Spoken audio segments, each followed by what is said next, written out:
The sound of my boots echoed hollowly against the marble floor. The house, my house, felt bigger than ever, bigger and emptier.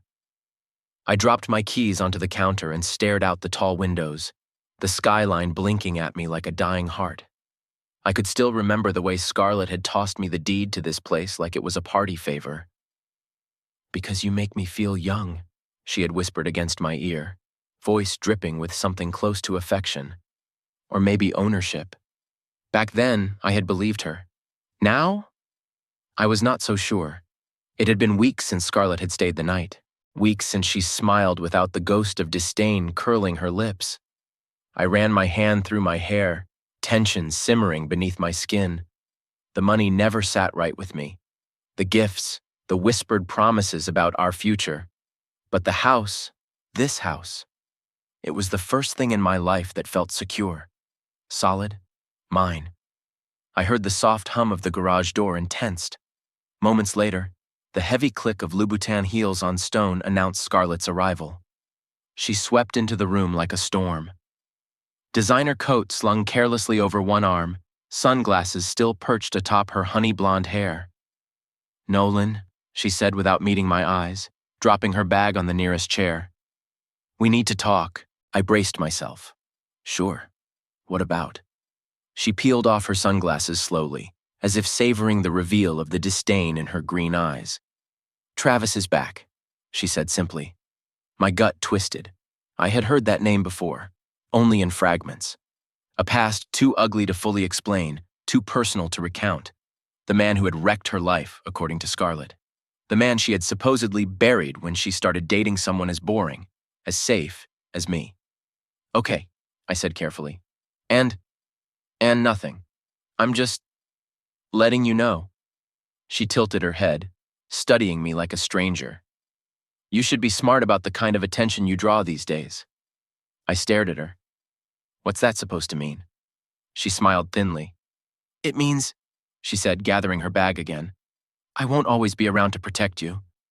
The door slammed behind her before I could say another word. I stood there, heart thundering, knowing two things with sudden clarity. First, something terrible was on the horizon. Second, no matter what happened, I had to keep this house, even if it meant playing dirtier than I ever had before. I barely slept that night. Every creak of the house felt louder, every shadow longer, every thought heavier. By morning, my body ached from tension. I shuffled into the kitchen, staring blankly at the untouched espresso machine Scarlett had insisted on buying. My reflection in the chrome was a stranger, unshaven, hollow-eyed, desperate. The house, once a prize, now felt like a gilded cage. My phone buzzed on the counter. Unknown number. My stomach flipped. I almost let it go to voicemail. Almost. But something told me not to. I answered with a cautious, "Hello?" Silence. Then, "You're Nolan, huh?"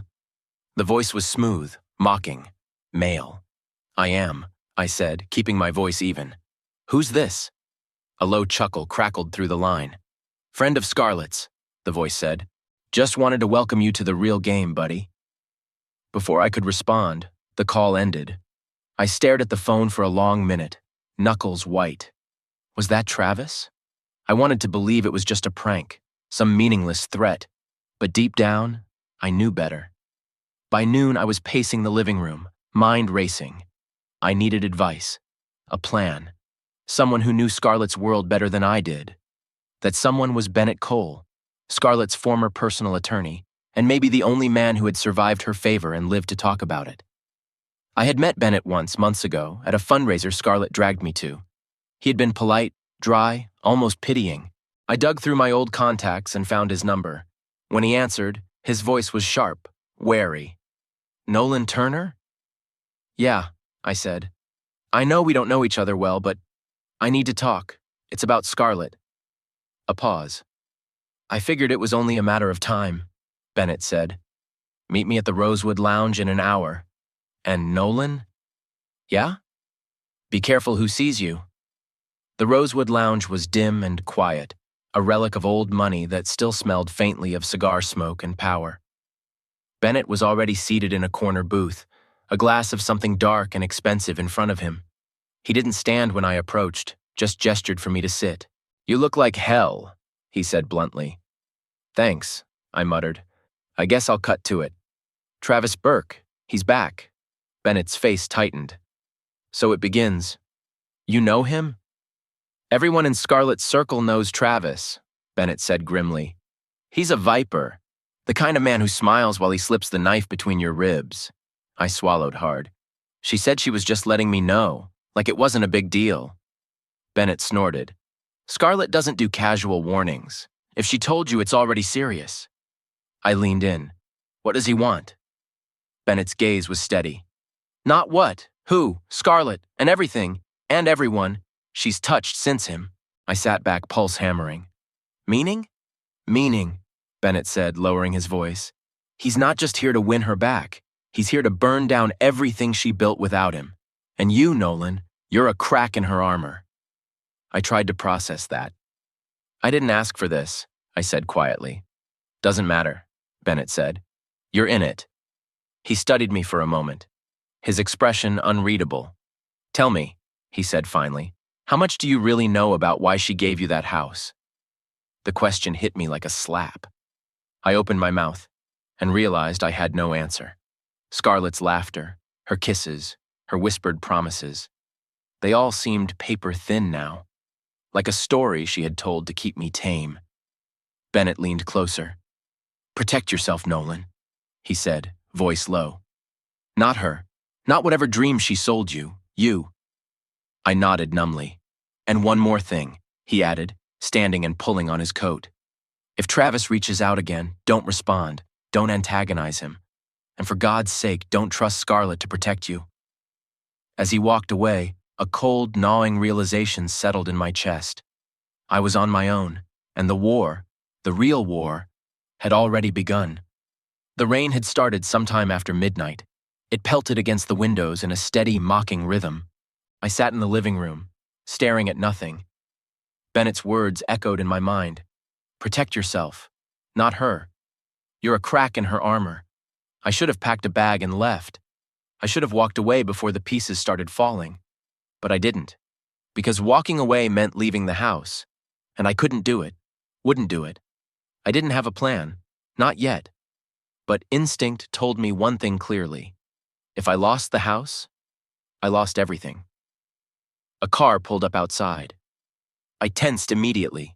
No one I knew dropped by unannounced, especially not in this part of the city.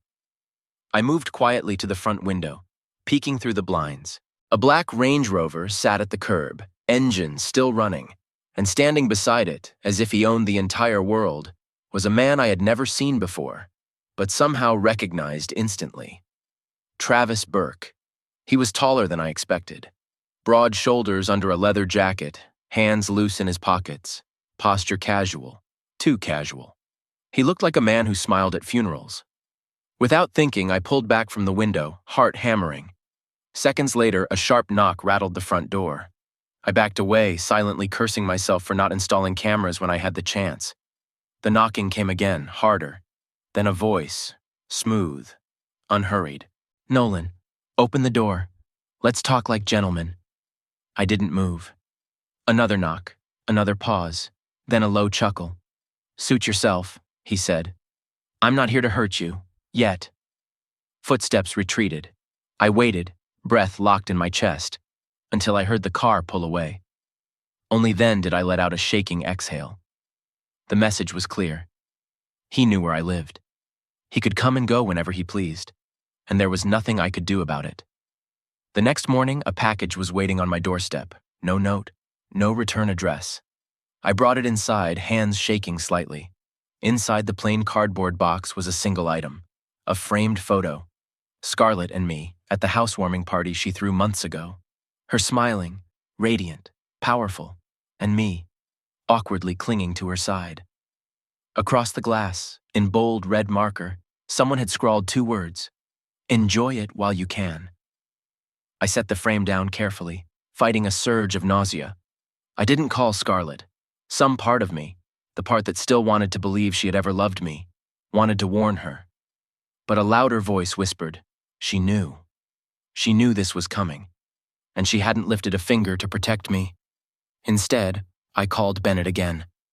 When he answered, I didn't bother with greetings. He came to the house, I said tightly. Last night. Bennett cursed softly under his breath. And he left me a present. I described the photo. There was a long pause. You need to understand something, Bennett said finally. Travis plays the long game. He's not trying to scare you into leaving. What is he trying to do? I asked. Make you desperate, Bennett said. Make you slip up. Make you look unstable.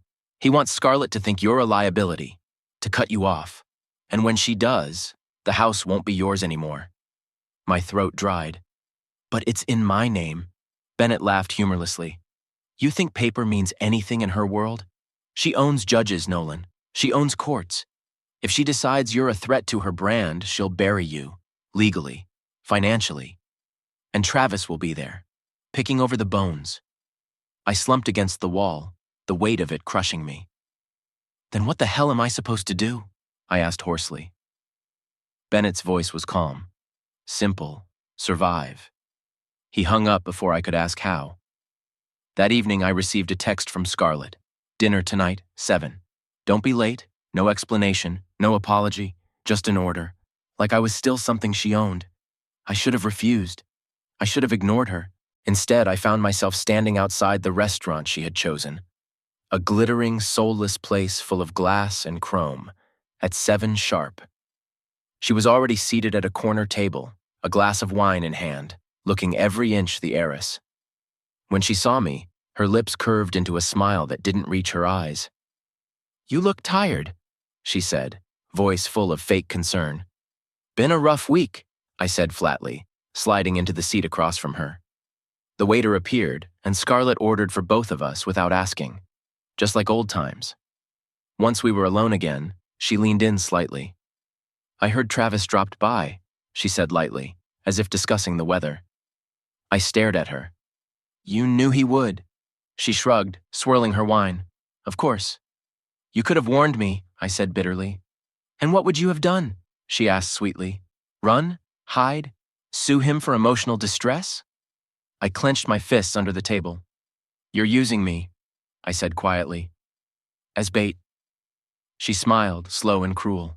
No, Nolan, she said. I'm using you as a shield. The words were a slap. You think he'll come after me instead of you, I said. That's the idea, she said, sipping her wine. And if he does, well, you have your house. Isn't that what you wanted? I stared at her, the truth finally, painfully clear. Scarlett didn't care if I got hurt. As long as her empire stayed intact, I was expendable, and I had played right into her hands. I barely remembered driving home from the restaurant. Every red light blurred past in a haze of rage and humiliation. By the time I slammed the front door behind me, I was shaking. Scarlett's words burned in my ears. You have your house. Isn't that what you wanted? Like I was a dog thrown a bone, expected to be grateful even as they kicked me. I grabbed a whiskey bottle from the counter, one of Scarlett's favorites, and hurled it across the kitchen. It exploded against the wall, amber liquid dripping down like blood. For a long time, I just stood there breathing hard. Then slowly, a cold, steady thought formed. No more waiting. If Scarlett was willing to sacrifice me, if Travis wanted to crush me, then I needed to stop being prey. I needed to become a problem. The next morning, I met Bennett again, this time at a rundown coffee shop far from Scarlett's world. He looked tired, like he hadn't slept either. You're early, he said, sliding into the booth. Couldn't sleep, I muttered. He nodded as if that made perfect sense. You said you wanted options, Bennett said. I thought about it. There's one. I leaned forward. Tell me. You need to start building a case, he said quietly. Record everything. Every threat. Every conversation. Paper trails. Witnesses. If Scarlett tries to rip the house away legally, you'll have leverage. I frowned. And if Travis doesn't give me time to build anything? Bennett hesitated. Then you better learn to bluff, he said. Fast. I sat back, heart sinking. This is insane, I said. Welcome to her world, Bennett said grimly. That night, I started preparing. I set up hidden cameras inside the house, microphones too. Small, easy to miss. I backed up all my texts with Scarlett and Travis's mysterious call to 3 different hard drives. I even recorded a video diary, just in case things went south faster than I expected. It felt ridiculous. Like I was gearing up for a war I wasn't trained to fight. But at least I was doing something. At least I wasn't waiting to be crushed. 2 days later, the first real strike came. I returned from a grocery run to find my front door hanging open. My heart stopped. I crept inside, hands clenched. The place was trashed, furniture overturned, pictures shattered, drawers pulled open and emptied onto the floor, and scrawled across my bedroom mirror, in bold black spray paint, were 3 words, "Not yours forever." I stumbled back, bile rising in my throat. This wasn't random. This wasn't a robbery. This was a message, a warning. I checked the security footage. Nothing. Whoever did it knew how to avoid the cameras. Probably Travis himself. I called the police, my hands trembling. They arrived 40 minutes later, 2 bored officers who treated me like a nuisance. "No signs of forced entry," one of them said, scribbling lazily. "Could be an insurance scam." "I didn't do this," I snapped. The officer shrugged. "You live alone. No witnesses. No proof. Good luck with the paperwork." When they left, I realized something horrifying. Even the system wasn't on my side. That night, I sat alone in the wreckage, staring at the mirror. I didn't sleep. I barely moved. By dawn, I had made a decision. If Scarlett thought I was her shield, and Travis thought I was an easy mark, then maybe it was time to show them they weren't the only ones who could play dirty.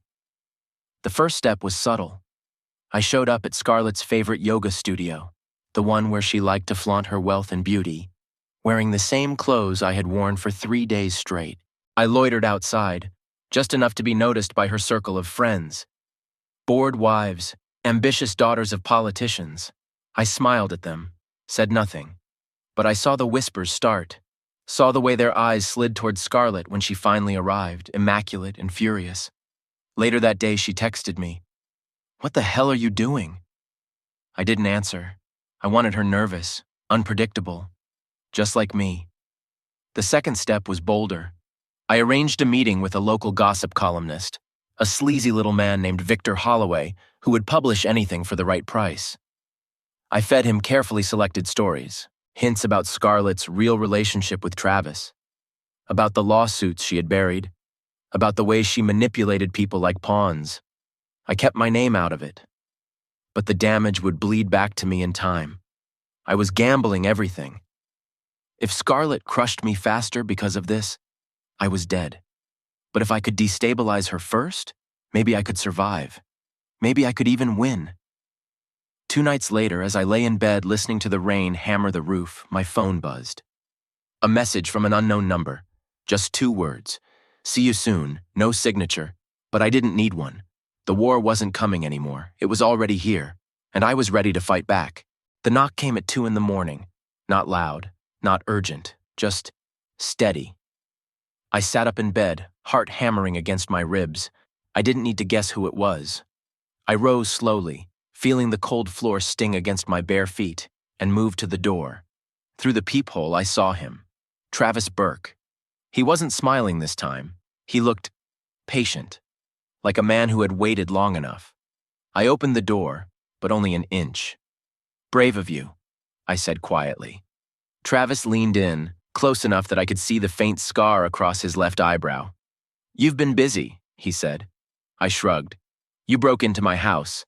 Turnabout's fair play." He laughed, a low, humorless sound. "You think you're clever?" "I think," I said, voice steady, "you're used to people rolling over for you. I'm not that guy." Travis's smile faded. "You don't matter," he said, each word deliberate. "You're nothing but a piece she threw away. You think you own that house? You think you matter to anyone?"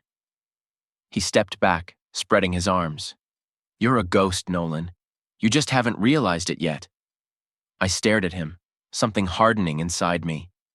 "I'm still standing," I said. "That's more than you can say." His eyes flashed. For a second, just a second, I saw the real Travis. The rage, the hate, the endless, festering need to destroy. Then he smiled again, thin and cold. "This isn't over," he said, and he turned and walked away, disappearing into the night like smoke. The next morning, I found the damage: 4 slashed tires, a dead pigeon nailed to my front door, and spray painted across the garage in dripping black letters. "Go away!" I called the police again. This time, they barely even pretended to care. One officer even smirked as he filed the report. "You sure you're not doing this yourself for attention?" he asked. I didn't answer. There was no point. Later that day, Bennett called. "Scarlett's lawyers filed a petition this morning," he said grimly. "Emergency injunction. They're claiming you're a threat to her safety." My gut twisted. "What does that mean?" "It means," Bennett said, "they're laying the groundwork to strip you of the house." I swore under my breath. "They can't prove anything," I said. "I haven't touched her." "They don't need proof," Bennett said. "They need headlines, rumors, enough smoke to convince a judge there's a fire." I slammed my hand against the counter, rattling the dishes. "What do I do?" "Fight back," Bennett said, "publicly." I hesitated. "Go after her reputation?" I asked. "Harder," he said. "Expose her." I thought about it. About the footage I had collected. About the rumors already circulating.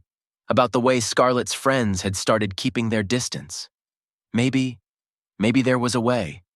A dangerous, reckless way. But first, I needed ammunition. That night, I broke into Scarlett's office. It wasn't as hard as I expected. The security was designed to keep out amateurs, not someone who knew the codes, who had sat in those leather chairs, who had watched Scarlett punch in her password a dozen careless times.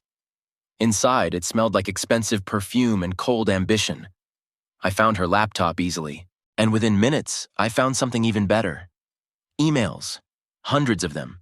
Conversations with contractors, lawyers, politicians, all detailing bribes, blackmail, and favors. I copied everything. Photos of her meeting shady officials, receipts for donations that were really payoffs, documents proving that the house she gave me had been part of a shell game, moving assets to protect herself during a lawsuit Travis had filed years ago. I wasn't a gift. I was a hiding place, a way to keep something valuable away from legal discovery. If Travis had destroyed me fast enough, Scarlett would have gotten everything back without raising suspicion. But because I was still standing, because I was fighting back, I was dangerous to her now. As I slipped back into the night, hard drive tucked against my chest, I realized something bone deep. Scarlett wasn't just ruthless. She was scared, and scared people made mistakes. The next morning, I met with Victor Holloway again, the gossip columnist. This time I didn't hint. I didn't suggest. I dropped the hard evidence in his lap. His eyes widened with every click of the mouse. "You're insane," he said finally. "Going after her like this?" I smiled grimly. "She started it." He whistled low. "I can bury her," he said, "but it'll be loud." "Good," I said. "Make it as loud as possible." He grinned. "Now we're talking." By the time I returned home, the first headlines were already hitting the tabloids. Heiress caught in secret scandal, bribes, cover-ups, and betrayal? Sources close to Whitmore claim she used boyfriend as a legal shield. Exclusive. New evidence suggests Whitmore paid off officials during lawsuit battles. It was a firestorm. Exactly what I wanted. But as I stood on the front porch, watching the sun dip below the horizon, my phone buzzed again. Another message. Another threat. Only this time it wasn't words. It was a photo. Me. Sitting in the cafe with Bennett. A sniper's red dot shining faintly on my forehead. The caption was simple. "Next time, we don't miss." I dropped the phone, my pulse thundering in my ears. This wasn't a game anymore. It was war, and the first casualty might be me. The news exploded faster than I expected. By morning, Scarlett's name was smeared across every screen. Talk shows debated her downfall. Anonymous sources came forward with old grievances, half-truths, and pure inventions. It didn't matter what was real and what was fiction. The narrative had turned against her. For a moment, just a moment, I thought I might have won. Then my world caught fire. It started with the job. A polite email, full of apologies, from the architectural firm where I had picked up freelance gigs. We regret to inform you that due to the current media controversy surrounding your name, we must terminate all pending contracts effective immediately. I hadn't even known they were aware of me. But reputation mattered in their world, and I had none left.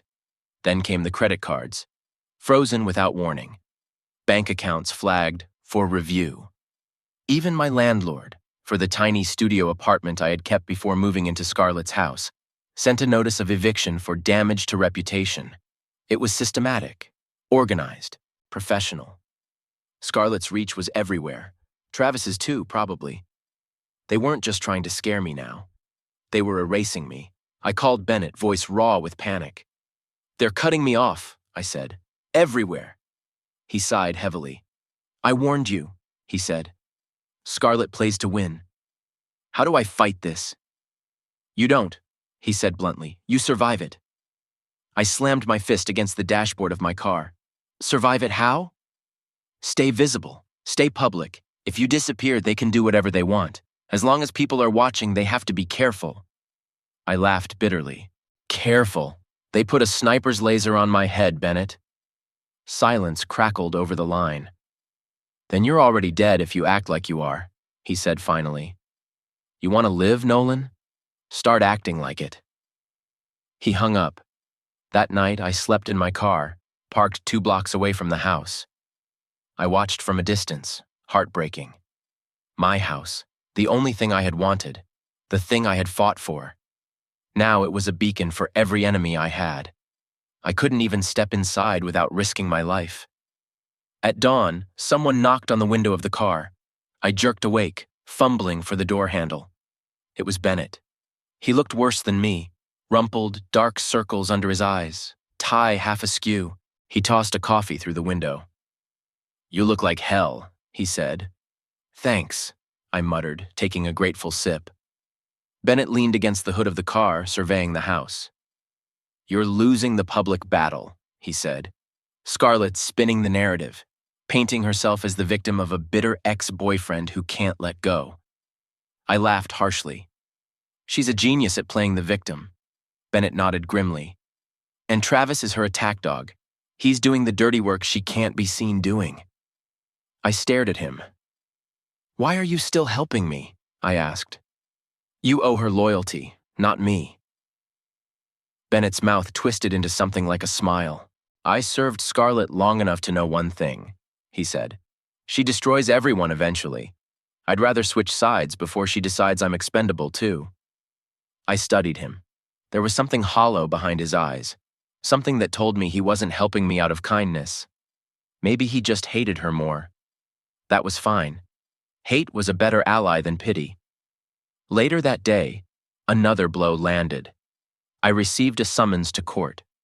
Scarlett had filed for a protective injunction, claiming I was harassing her, threatening her, and endangering her safety. A judge would hear the case in 72 hours. If she won, I could lose the house immediately, evicted, homeless, vulnerable. Exactly what they wanted. I sat in the car, crumpling the paper in my hand, feeling the weight of it crush me. 72 hours. That was all the time I had left to save myself, or to be destroyed. I spent that night plotting. If they wanted war, I would give it to them, but not on their terms. I wasn't strong enough to beat them head on, but maybe I didn't have to. Maybe I could make them destroy each other. It was a wild, desperate plan, but it was the only one I had. The first step was planting seeds. I started leaking select pieces of evidence, not about Scarlett this time, but about Travis. Hints at his previous criminal activities. Old arrest records, whispers of deals gone wrong, bodies never found. I sent the information anonymously to a few key contacts, people I knew were hungry for scandal after feasting on Scarlett's downfall. And I made sure Scarlett's closest advisors received copies too. If I was lucky, Scarlett would start doubting Travis. If I was very lucky, she would turn on him before he could destroy me. The second step was even riskier. I texted Scarlett directly. Just 2 words. Meeting, urgent, no explanation, no threats, just enough to prick her curiosity. She replied 2 minutes later. Tomorrow, noon, same place. The same restaurant where she had once warned me I was nothing but a shield. The irony wasn't lost on me. The night before the meeting, I slept barely at all. Every sound made me flinch. Every shadow looked like a threat. When morning came, I dressed carefully, neutral clothes, hidden recorder stitched into my jacket, no weapons, no plans for violence. I needed words to win this battle, not fists, words and truth. When I arrived at the restaurant, Scarlett was already waiting, impeccable as ever, cold as ever. She looked me over with a gaze like a scalpel. "You've caused quite the mess," she said, sipping her wine. "You're not innocent either," I said evenly. She smiled thinly. "Innocence is for amateurs." I sat down slowly. "I have information," I said. "About Travis." She arched a perfect eyebrow. "Do tell." I leaned in, lowering my voice. "Did you know he tried to kill a business partner last year? Covered it up with bribes?" Scarlett's hand froze mid-sip. Bingo. I pressed harder. "Did you know he's under federal investigation? That he's planning to use you as leverage?" For the first time, Scarlett looked rattled. Only for a second, but it was enough. "You're lying," she said. I shrugged. "Maybe, maybe not. But are you willing to bet everything you have on him?" She set her glass down carefully. "And why would you tell me this?" "Because," I said, smiling grimly, "I'm not your enemy." I stood, tossing a flash drive onto the table. "Consider it a gift." Without another word, I walked out into the sunlight. I didn't look back. I didn't need to. I had planted the seeds of doubt. Now all I could do was pray they grew fast enough to save me. For the first time in weeks, I didn't feel like prey. I didn't feel like the man clinging to scraps. As I left the restaurant, I felt like something else entirely. A threat. I needed Scarlett to see me that way. I needed her to fear what I could do more than she hated me. Only then did I have a chance to survive. The next morning, the city's news cycle churned again. An anonymous tip, my tip, had led to a breaking story about Travis Burke. Past assault charges. Unexplained financial ties to known criminals. A suspicious suicide linked to a company where he had served on the board. The pieces weren't enough for an arrest, but they were enough for public outrage. Enough to make Scarlett wonder whether the man she relied on could become a liability. Exactly what I needed. Exactly what she deserved. Bennett called just before noon. "You're playing with fire," he said without preamble. "I'm out of choices," I said. He sighed. "Scarlett's pulling back from Travis. I've heard whispers, freezing his access to certain accounts, canceling public appearances with him." I let out a slow breath. "Good." "Not good enough," Bennett said sharply. "You've rattled her, but she's not stupid. If she realizes it's you feeding the flames, she'll finish me," I said, finishing the thought. There was a pause. "You have 48 hours until the hearing," Bennett said. "That's how long you have to survive. After that, if we can stall the eviction, you'll have breathing room. And if we can't, you'll be homeless," he said grimly, "and open season for Travis." I swallowed hard. No pressure. That night, I sat in the car outside the house again, watching. No sign of Travis. No sign of Scarlett. Just shadows stretching across my once perfect lawn. The house felt further away than ever, a prize just beyond reach. But I would get it back, one way or another. The next blow came the following morning. Another court filing. Scarlett's legal team now alleged that I had fabricated evidence against her. They wanted the court to issue a gag order, silencing me permanently from speaking about her in public. If they succeeded, I wouldn't just lose the house. I would lose my voice. I stared at the papers, rage boiling under my skin. They were trying to erase me, piece by piece, breath by breath. I met Bennett at a diner that smelled like burnt coffee and despair. He looked worse than ever, suit wrinkled, hair uncombed. "You're bleeding out," he said bluntly as he slid into the booth. "No kidding," I muttered. "We have one move left," he said, "but it's nuclear." I looked at him warily. Define nuclear. He pulled out a thin folder and slid it across the table. Inside were photographs. Scarlett, with a man who wasn't Travis. Intimate moments, private dinners, hand-holding, secret smiles. "Who's this?" I asked, flipping through them. "Marcus Hale," Bennett said. "Married, 2 kids. Major investor in Scarlett's company. I stared at the photos. This could destroy her, I said. It will, Bennett said. Public scandal, investor betrayal, personal hypocrisy. If this gets out, she'll spend the next 10 years clawing her reputation out of the sewer. I closed the folder carefully. And what happens to me? Bennett shrugged. Maybe you walk away with the house. Maybe you walk away breathing. Maybe not. He leaned in. But it's your only shot. I stared at the folder, at my reflection in the greasy diner window, at the hollow man I was becoming. Later that night, as I sat in the car, I replayed the last few weeks in my mind. Scarlett's cold smile, Travis's threats, the house that had become a battleground. I thought about honor, pride, the boy I used to be. None of it mattered now. Survival mattered. I made my decision.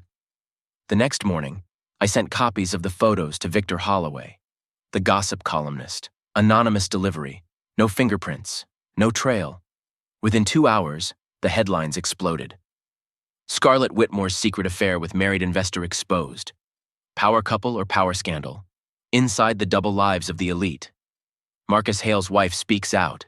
Betrayal at the highest level. The fallout was immediate. Stock prices plummeted. Sponsors pulled funding. Board members called emergency meetings. Scarlett's empire, the perfect gleaming world she had built, began to crack. And behind those cracks, I could see the real Scarlett. Desperate, dangerous, cornered. That afternoon, my phone rang. No caller ID. I answered, pulse racing. Nolan! Scarlett's voice hissed, low and sharp. What have you done? I leaned back against the car seat, closing my eyes. I survived, I said. You think this will save you? She snarled. You think this changes anything? It changes everything, I said calmly. You're bleeding now, just like me. Silence. Deadly. Then, softly. You'll regret this. The line went dead. I sat there for a long time, phone still pressed to my ear, knowing she meant it, knowing the real battle was still ahead. But for the first time, I didn't feel afraid. I felt ready. The city felt different now. Not better. Not safer. Just different. Tense. Like the calm before a bomb goes off. I spent the next day glued to the news, watching the empire I had once envied burn in real time. Scarlett's name was poison now.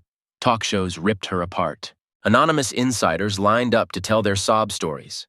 Every charity gala and luxury brand she had ever touched suddenly distanced themselves from her. Scarlett Whitmore had gone from untouchable royalty to radioactive scandal in 48 hours. And I had lit the match. But the victory tasted bitter. Because I knew her. I knew she wasn't the kind of person who forgave or forgot. Scarlett would not go down alone. She would make sure she dragged me into hell with her if it was the last thing she did. The court hearing was 24 hours away. 1 day left to decide whether I kept the house. 1 day left to decide if I stayed standing at all. I barely slept that night. Every sound outside made me flinch. Every shadow twisted into Travis's silhouette. Every gust of wind sounded like a threat. I sat in the driver's seat of my car, eyes bloodshot, a baseball bat resting against the passenger seat. Waiting for the blow I knew was coming. It arrived at dawn, but not how I expected. A soft tap on the window. I jerked awake. Standing there was not Travis, not a hired thug. It was Scarlett herself. No bodyguards, no backup, just her, looking tired, but still dangerous. I cracked the window an inch. You're brave, I said hoarsely. Or stupid, she said. Depends on how you look at it. I said nothing. Scarlett glanced around the empty street. No cameras, no witnesses, just you and me. Good, I said. I'm tired of pretending. She smiled thinly. Me too. She didn't ask permission to get in. She simply opened the door and slid into the passenger seat, elegant as ever. Up close, she smelled like perfume and rage. Congratulations, she said, voice dripping venom. You broke me. I said nothing. You think you won? She asked, turning to face me fully. You think because you humiliated me, you get to keep your little prize? I gripped the steering wheel tighter. You used me, I said. You left me to be slaughtered. She laughed, a low, bitter sound. You were never supposed to matter, she said. You were just convenient. The words hit harder than any punch, but I didn't flinch, not anymore. I matter now, I said quietly. She studied me, something flickering in her green eyes, something almost like regret. Almost. You could walk away, she said. Right now. Forget the house. Forget everything. And if I don't? Her smile sharpened. Then I destroy you. She reached into her bag and pulled out a thick envelope, dropped it onto my lap. I opened it slowly. Photos. Hundreds of them. Me. Everywhere. Meetings with Bennett, conversations with Victor Holloway, trips to anonymous drop-offs, evidence that I had leaked private information, evidence that could be spun into criminal charges, evidence that could bury me. Scarlett leaned in. You think you're smart, she whispered. But I have always been smarter. My throat tightened. You built this case before I even fought back, I said. Of course, she said. I knew you'd break eventually. People like you always do. She sat back, watching me process it all. You leak one more thing, she said. You hint at one more scandal, and I drop this at the DA's office. You'll be too busy fighting criminal charges to worry about property disputes. I stared at the photos, bile rising. Checkmate. Unless I made her too weak to carry out her threats. Unless I shattered her publicly, completely, before she could pull the trigger. But it was a race now, and the clock was ticking. After Scarlett left, I called Bennett, told him everything. He was quiet for a long moment. Then he said, You need a bigger bomb. I laughed bitterly. Where am I supposed to find one? You don't, he said. You make one. We spent the day plotting. At the heart of Scarlett's empire was one thing she valued above all else. Power. Not money, not fame, power. Her control over the people around her, her investors, her partners, her future. If I could show them that she was not just corrupt, but reckless, unstable, dangerous, they would abandon her completely. And without them, Scarlett would have no reason to come after me, because she would be too busy saving herself. The plan was simple, ugly, and dangerous. I would confront her publicly at the courthouse, force her to crack, force her to show the world the monster she hid so well. If I failed, if she kept her composure, I was dead. If I succeeded, I might live, might. The morning of the hearing, the courthouse steps were swarming with reporters. Perfect. I spotted Scarlett immediately. Pristine white suit, sunglasses hiding her eyes. Travis wasn't with her. Good. One less wild card. I approached slowly, heart pounding. The cameras turned. Scarlett saw me, smiled like a queen about to crush a peasant. I stepped closer, louder than necessary. Scarlett Whitmore! I called. The crowd shifted. Scarlett froze. Perfect. I pulled out my phone, held it up high. Tell them, I said, voice steady. Tell them how you used me to hide your assets, how you planned to frame me when you were done.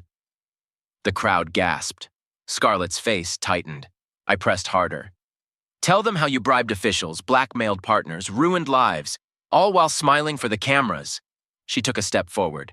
Stop, she hissed. I didn't. Tell them, Scarlett, I shouted. Or should I? She reached for me, claws bared, rage flooding her perfect face. Exactly what I needed, exactly what I wanted. The cameras caught everything. Scarlett Whitmore, losing control. Scarlett Whitmore screaming threats. Scarlett Whitmore slapping me across the face in front of half the city. The crowd gasped. Reporters swarmed. Flashes exploded. And in that instant, that glorious, shattering instant, I knew she had lost. For good. The slap echoed down the courthouse steps. For a moment, everything froze. Scarlett stood there, chest heaving, hand trembling slightly. The cameras devoured her. Reporters swarmed. Her security tried to intervene, but it was too late. The image was captured.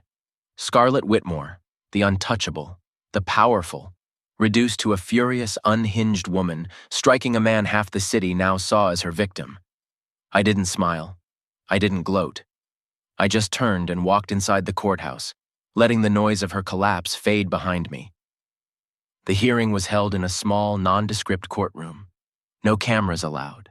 Just cold fluorescent lights, uncomfortable chairs, and the heavy stink of sweat and fear. Scarlett sat across the aisle from me, pristine again, composed, her mask back in place.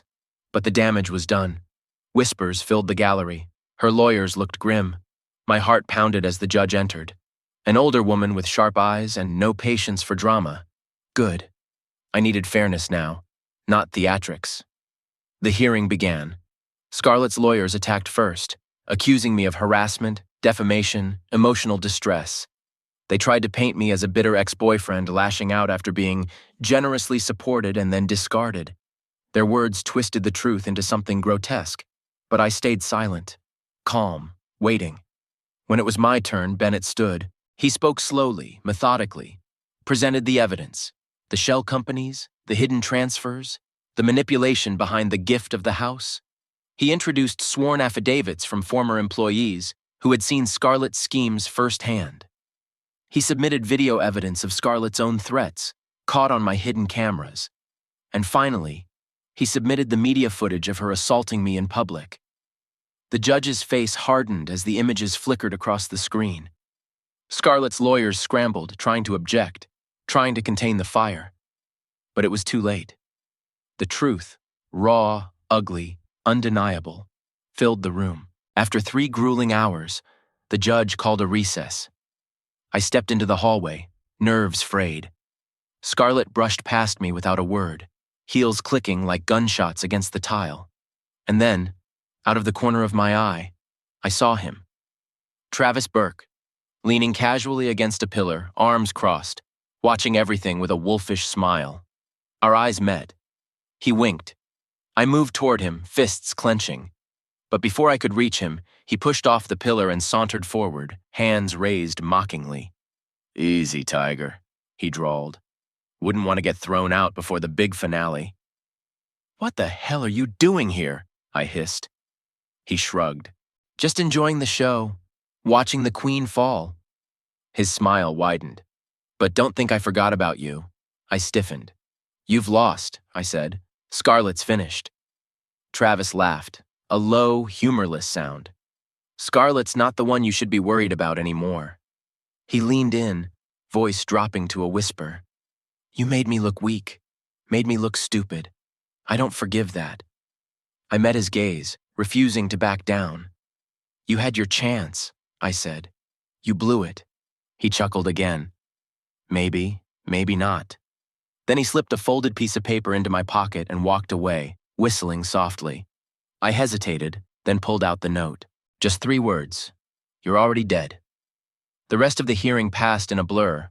Arguments, counter-arguments, legal jargon that barely registered. All I could think about was Travis, what he meant, what he planned. And when the judge finally returned to deliver the verdict, I barely heard her at first. Given the evidence presented, lack of credible threat posed by Mr. Turner, malicious intent proven by Miss Whitmore's conduct, therefore the court denies the petition for protective injunction. I blinked. She was ruling, in my favor. Furthermore, ownership of the property located at... I heard the address, heard the words. Sole legal possession, irrevocable transfer. I had won. The house was mine. Officially, permanently. A gasp rippled through the courtroom. Scarlett's head bowed slightly. Not in shame, not in regret, but in calculation. She was already plotting her next move, but it wouldn't matter. Not now. Not anymore. I left the courthouse surrounded by flashing cameras, shouted questions, the chaos of a feeding frenzy. But I didn't care. I clutched the official papers in my hand like a lifeline. Proof that for once I had beaten the odds. Beaten them. It wasn't until I reached my car that I realized something was wrong.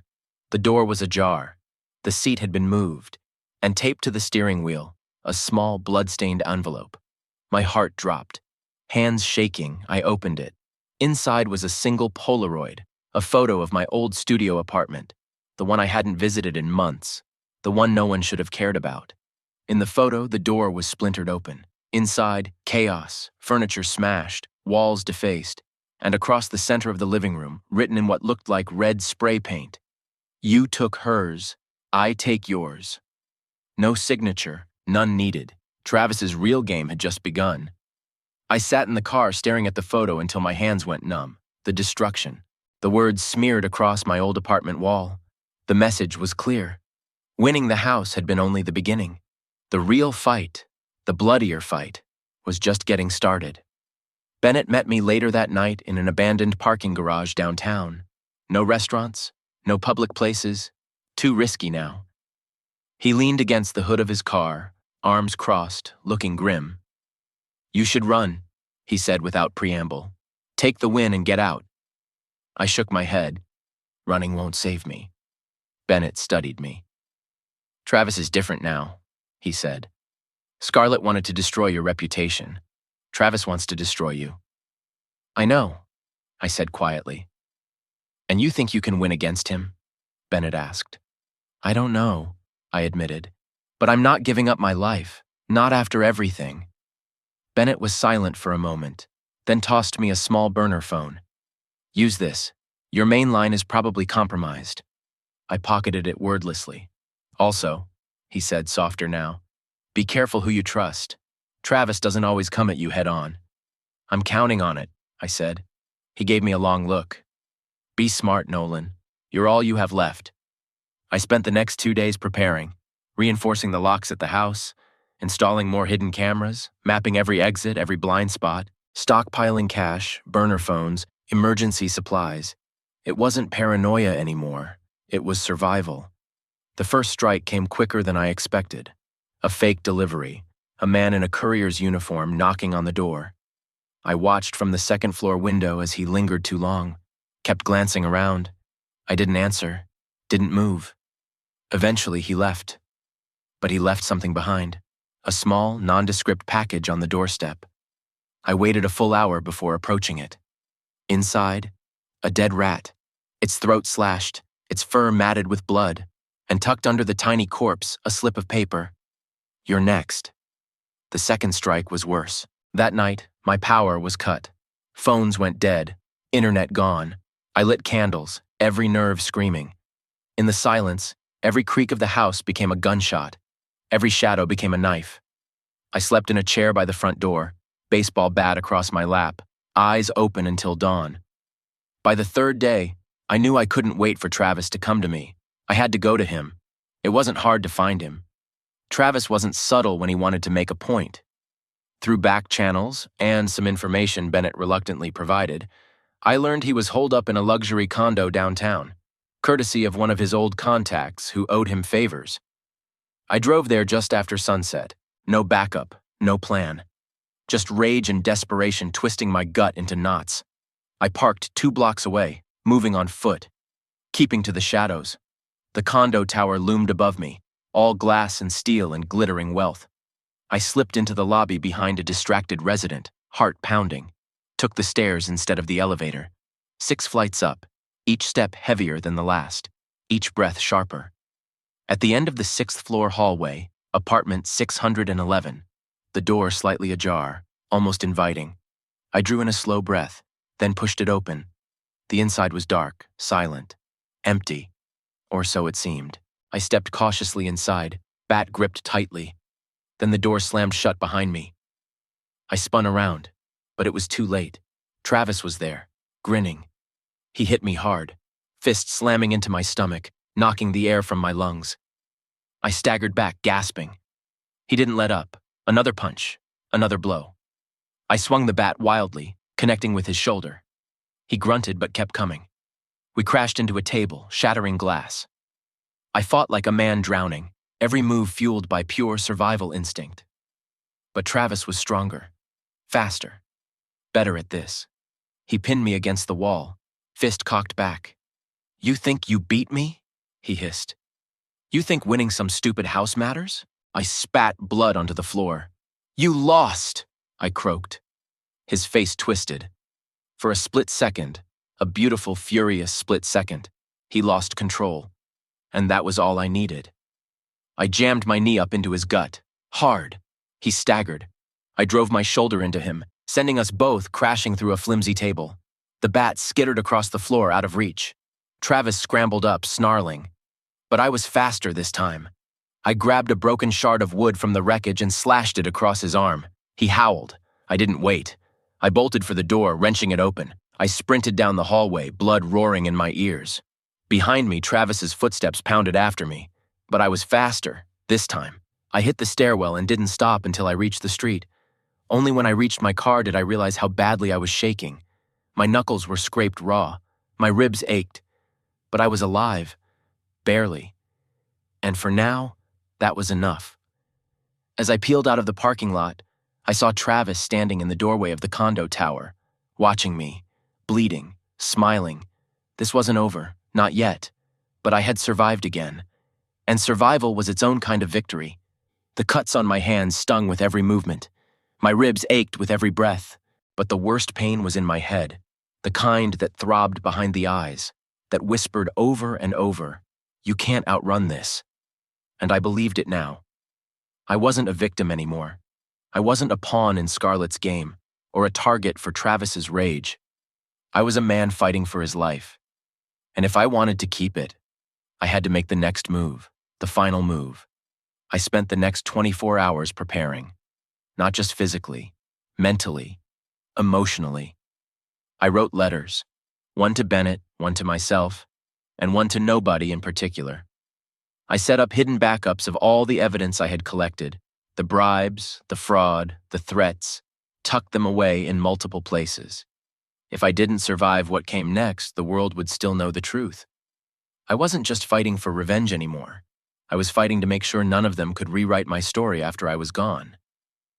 Bennett showed up at the house just after dusk, summoned by a short, cryptic text I had sent. "Need you. One last time." He parked in the driveway, eyeing the boarded windows and reinforced doors grimly. "You look like hell," he said, stepping inside.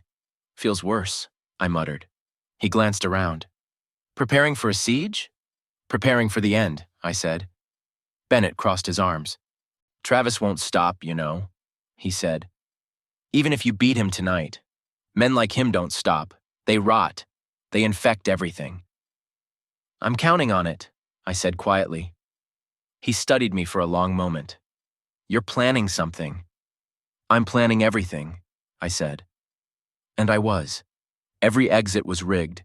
Every camera was wired to a live stream. The police scanners were monitored. The weapons, bat, crowbar, knife, were laid out like an arsenal on the kitchen table. Not enough to win a war, but maybe enough to win one night. Bennett shook his head slowly. "You know he might not come alone," he said. "I know." "And if he does," he pressed, "if it's not just Travis?" "Then I improvise," I said. He sighed. "You're insane." "Probably," I agreed. He hesitated. Then, unexpectedly, he held out his hand. I shook it firmly. "Good luck," he said. I smiled grimly. I don't believe in luck anymore. After Bennett left, the house fell silent again. The kind of silence that hums in your bones. I waited and waited, every second stretching into eternity, until finally, just before midnight, the security cameras picked up movement, two figures, approaching from opposite ends of the street, coordinated, efficient. Not Travis's usual sloppy rage. He was taking this seriously now. Good. So was I. The first figure reached the front porch, tried the door, found it locked. He pounded once, twice, then turned toward the window. I waited until he smashed the glass, waited until he stepped inside, and then hit the tripwire. A deafening blast of sound, an improvised flashbang made from a modified security alarm, exploded in the small foyer. The man staggered back, cursing, temporarily blinded and deafened. I didn't hesitate. I rushed forward, slamming the bat into his side with everything I had. He crumpled to the floor, gasping. One down, one to go. The second figure came through the back, more cautious now, and it was him, Travis, bigger than life, more monster than man in the darkness. He saw me immediately, grinned. "No more hiding, huh?" he said. "No more," I agreed. He lunged. I barely dodged the first punch. The second clipped my shoulder, sending pain shooting through my arm. But I countered, swinging the bat low, catching his knee. He grunted but didn't fall. We circled each other in the dim light, breathing hard. "You should have stayed a nobody," he growled. "You should have stayed dead," I spat back. He charged again. We crashed into the living room, overturning furniture, shattering lamps. He was stronger, but I was faster, angrier, more desperate. I fought with everything I had, every betrayal, every humiliation, every ounce of fear I had swallowed for months. It all exploded out of me in a blind, savage fury. Finally, after what felt like hours but could only have been minutes, I saw the opening. Travis overextended on a punch, just slightly. I ducked under it, drove the crowbar into his ribs with a sickening crack. He roared in pain, stumbling. I didn't stop. I tackled him, driving him backward, slamming him against the wall. The house shook with the impact. He clawed at me, snarling, but I pinned him there. And for the first time, the first and only time, I saw fear flicker in Travis Burke's eyes. "You lose," I said, voice ragged. He tried to snarl something, but it came out a choked, broken sound.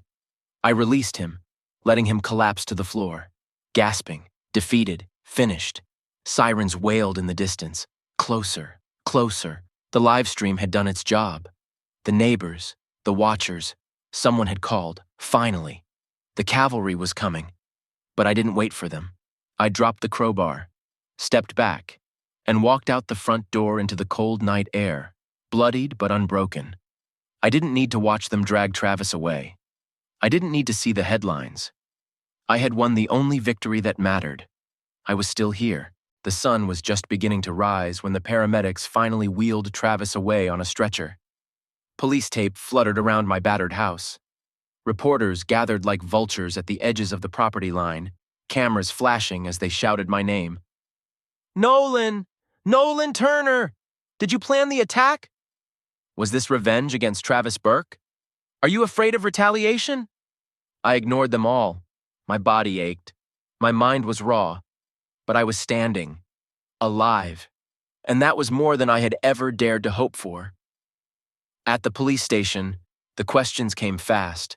Detectives circled me like sharks, trying to catch contradictions, trying to trap me.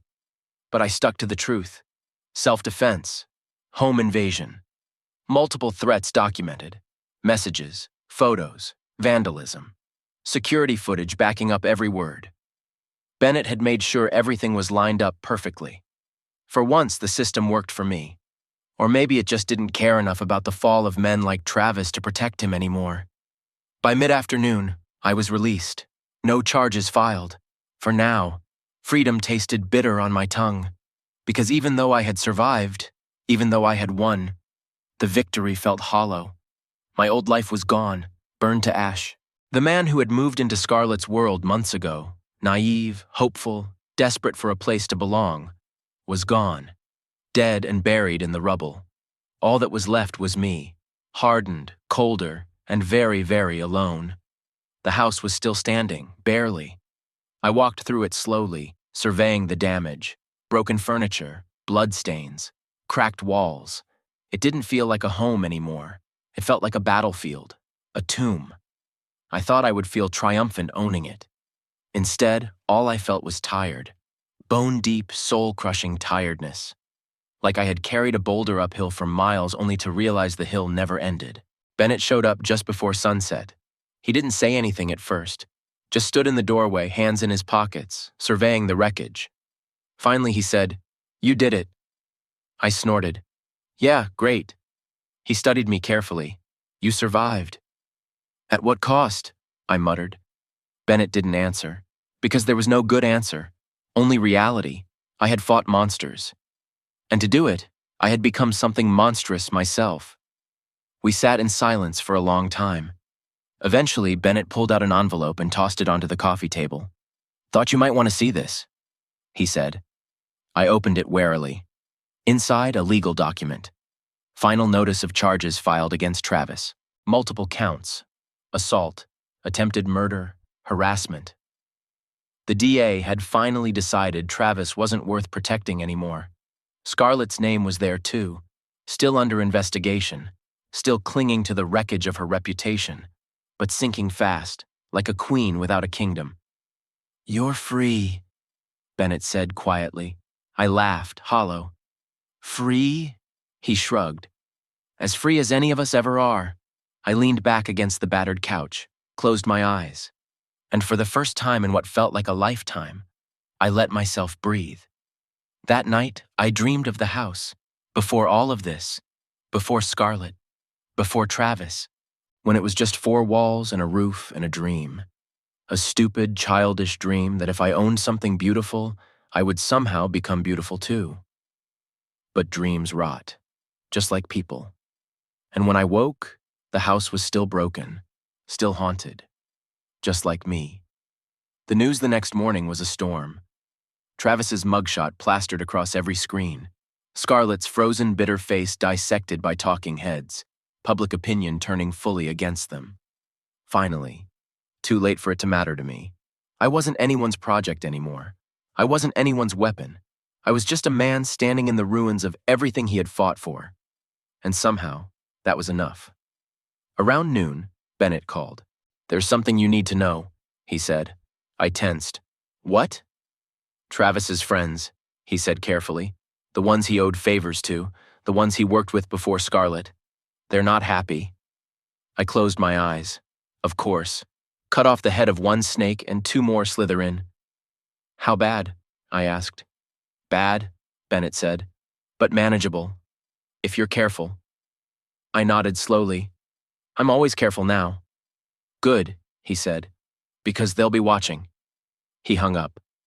I sat there for a long time after the call ended, staring at the walls, at the scars left behind. And I realized something strange. I wasn't afraid. Not anymore. Not of Travis. Not of Scarlett. Not of the people who might come after me next. Because they could only kill me. And I had already survived worse than death. Later that day, I packed a bag. Clothes, cash, backup drives, keys. I didn't know where I was going yet. Didn't know who I would be when I got there. But it didn't matter. The house, the prize I had fought so hard to keep, would still be mine. But it wouldn't be my prison anymore. It would be my armor, my fortress, my reminder that no one, not money, not power, not old ghosts, would ever own me again. I stood on the porch one last time, looking out at the city, the skyline bruised purple by the setting sun, and I smiled. Not because I was happy, but because I was still here, still breathing, still fighting. And that, I realized, was enough. For now. The city felt different when you weren't running anymore. It was still ugly, still dangerous. But it didn't own me, not anymore. A week passed. The bruises faded. The reporters moved on to fresher scandals. The whispers about Scarlett and Travis dulled to background noise. The world turned, and I stayed standing. Bennett met me one last time before I left. We sat at a cracked concrete bench near the river, the sky heavy with the threat of rain. You sure about this? He asked, sipping bad coffee. I nodded. I'm done with all of it. He studied me carefully. You're leaving a lot behind. I smiled grimly. Not anything I'll miss. He chuckled low. Fair. We sat in silence for a moment, the river's slow current pulling at dead leaves and broken dreams. Finally, Bennett pulled an envelope from his jacket and slid it across the bench. What's this? I asked. Closure, he said simply. Inside were final reports, court filings, settlement notices. Scarlett Whitmore, disgraced, bankrupt, facing multiple lawsuits for fraud, breach of contract, and conspiracy. Travis Burke, remanded to state custody, no bail, criminal trials pending. Their empires, their kingdoms built on lies, crumbled to ash, and I had survived them both. I flipped through the pages slowly. No satisfaction rose in me, no triumph, only emptiness. Winning hadn't healed anything. It had just cleared the wreckage, and maybe that was enough. Bennett leaned back, staring at the gray sky. You ever wonder why you survived? He asked. I thought about it. About every lie I told myself to stay sane. About every moment I wanted to give up but didn't. Finally I said, because I refused to be erased. Bennett nodded slowly. Good answer. He stood, brushing crumbs from his jacket. This world doesn't reward the good, Nolan. It rewards the stubborn. He clapped me on the shoulder once. Stay stubborn. Then he walked away. I sat there for a long time after he left, reading and rereading the final pieces of the story I had somehow survived. Scarlet wasn't in prison. Yet. Her lawyers were fighting tooth and nail, dragging every hearing out. But it didn't matter. She was finished. Her name was poison. Her allies were gone. Her power was dead. The world had moved on without her, and she was just another headline now, another cautionary tale. Later that evening, as the first fat drops of rain began to fall, I drove one last time past the house, my house. The lights were off. The windows boarded up, the yard overgrown. It looked abandoned, forgotten. Exactly how I felt. I could have gone inside, could have claimed it again. But I didn't. Because that house wasn't a prize anymore. It was a battlefield, a tombstone. And I had no interest in living among ghosts. I kept driving. Through the city, past the places I once thought mattered. The cafes Scarlet had dragged me to, showing me off like a prize. The luxury shops where I never belonged. The towers where Travis had once ruled like a king. All crumbling now, all meaningless, just empty stages without their stars. Eventually, I pulled into a cheap motel at the edge of town. No marble floors, no imported chandeliers, just peeling paint and flickering neon. And for the first time in a long time, I felt at peace. Because this place wasn't pretending to be anything more than it was, and neither was I. I stared at myself in the cracked bathroom mirror. The cuts on my face were healing, the bruises yellowing. But the man staring back at me was someone new, harder, colder, but not broken, never broken. I thought about Scarlet, where she was now, what she must be feeling, if she thought of me at all. Maybe she still hated me. Maybe she blamed me for everything. Or maybe, just maybe, she finally understood that I had never been hers to ruin. That in the end, I had been the one thing she couldn't control. And that was why she hated me most of all.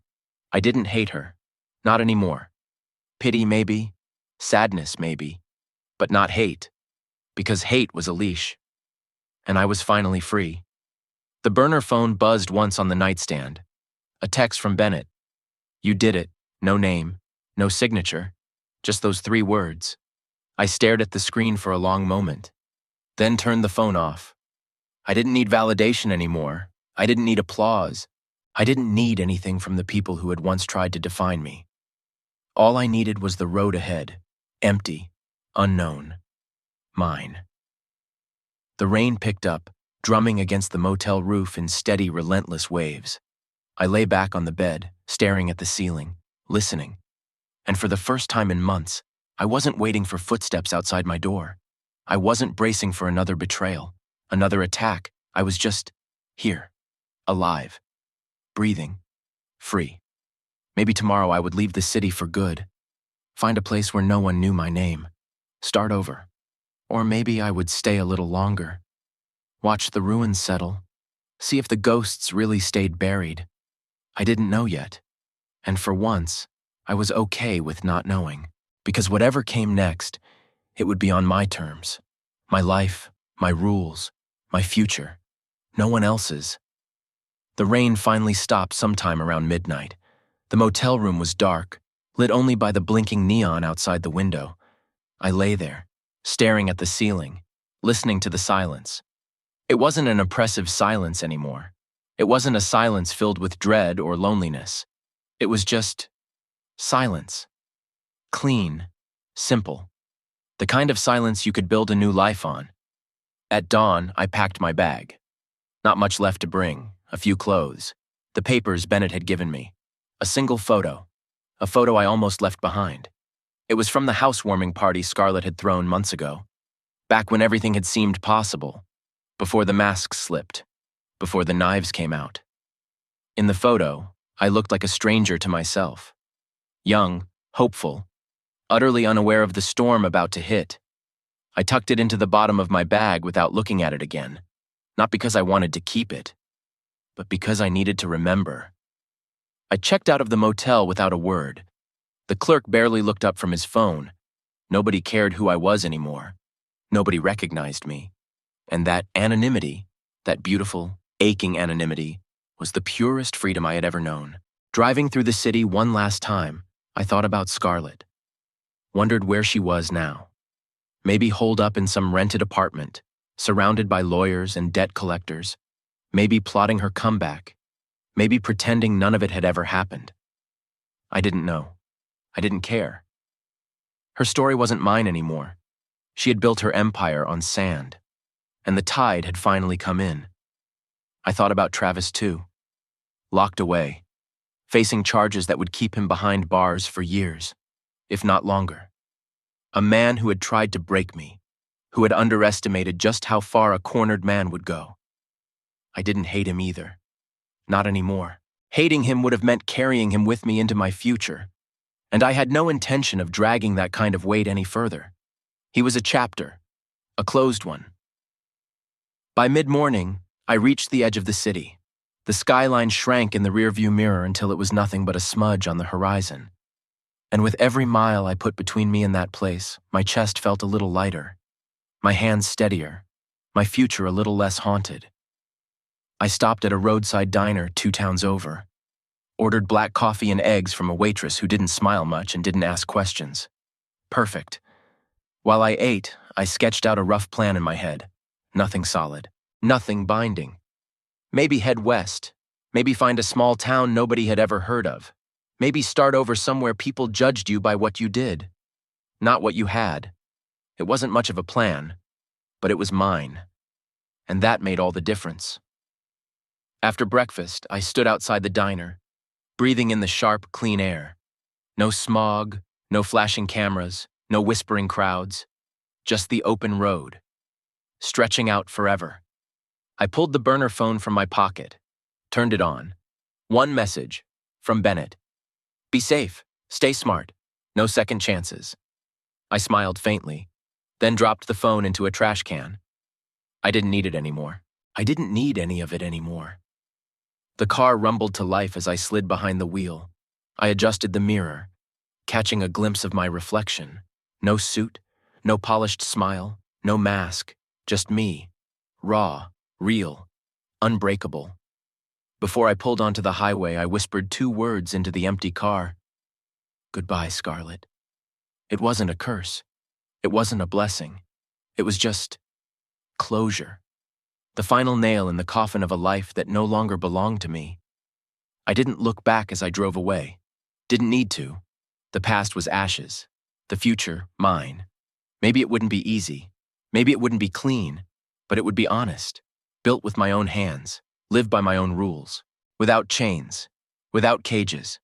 Without queens or monsters or ghosts. Just me. Free at last. The sun broke through the clouds as I crossed the state line. A bright, fierce light cutting through the gray. And for the first time in longer than I could remember, I smiled without pain. Because no matter what waited for me down that endless road, it was mine to face. And for a man who had been nothing, owned by everything, that was the greatest victory of all. The road stretched out before me, endless and silent. Mile after mile of asphalt cutting through empty fields and forgotten towns, and every mile was a kind of baptism, washing away the past, the blood, the fear, the ghosts. I didn't have a destination, not yet. Maybe I never would. Maybe the destination wasn't a place. Maybe it was a feeling, a moment of peace, a moment of breath without a blade pressing against my back. And that, more than anything else, was what I was chasing now. At a gas station somewhere near the border, I filled up the tank and stood for a while watching the horizon. The sun was sinking, bleeding colors across the sky. Orange, red, purple, like a wound healing, like a promise. I thought about everything that had brought me here, about Scarlett's smile, the first lie I ever believed, about Travis's fist, the first threat I ever underestimated, about the house, the first thing I ever thought would save me. None of it had mattered in the end. Not the money, not the power, not the promises. All that mattered was that I had survived them, that I had survived myself. There was a time, not long ago, when I thought survival meant winning. keeping the house, destroying my enemies, proving I mattered. But that wasn't survival. That was just another kind of prison. Another leash tied around my throat. True survival wasn't about beating them. It was about freeing myself from the need to beat them. It was about walking away, choosing myself over the war, over the pride, over the anger. I finished filling the tank and wiped my hands on my jeans. A battered map sat on the passenger seat of the car. I hadn't touched it. Didn't need to. I would know where I was going when I got there. Because now, every road was mine. Every choice was mine. Every breath was mine. I thought about the man I had been when I met Scarlett. Hungry, lonely, desperate to matter to someone, to anyone, willing to believe lies just to feel less alone. I didn't hate that man. I pitied him, because he hadn't known his own worth. He had measured it by what other people gave him, or refused him. He had begged for scraps when he should have built his own feast. I wasn't that man anymore. I wasn't begging. I wasn't chasing. I wasn't proving. I was simply being, alive, real, mine. A part of me would always carry the scars, the lessons, the memories. You don't walk through fire and come out untouched. But scars weren't chains. They were just reminders that I had survived, that I had endured, that I had earned my life inch by bloody inch. Somewhere behind me, Scarlett was probably still fighting her losing battles, still trying to claw her way back to the throne that no longer existed, still trying to rewrite a story the world had already stopped reading. And Travis, wherever they finally locked him up, was probably still dreaming of revenge, still raging at the world for refusing to kneel. But their rage wasn't my concern anymore. Their wars weren't mine to fight. Their futures weren't mine to fear. I was free, not because they let me go, but because I had stopped needing them to. Because I had chosen freedom over fear, over pride, over anger, over them, over everything. The first town I reached was a speck on the map. No skyscrapers, no tabloids, no armies of cameras waiting to devour mistakes. Just a diner, a hardware store, a few blinking streetlights, and somehow it felt like the most beautiful place I had ever seen, because it was mine to choose. I pulled into the parking lot of the diner, sat there for a moment, engine ticking as it cooled. Then I stepped out into the fading light, stretched, breathed deep, and walked toward the door. Inside, the place smelled like coffee and pie. The waitress behind the counter gave me a polite nod. Nobody stared. Nobody whispered. Nobody cared who I was, where I'd been, or what wars I had fought. I was just another man passing through. And for the first time, that was all I wanted to be. I ordered coffee, sat by the window, watched the last of the sun sink below the hills, and I realized something. Freedom wasn't a destination. It was a decision, one you made every day, one I had made, and would keep making, no matter what came next.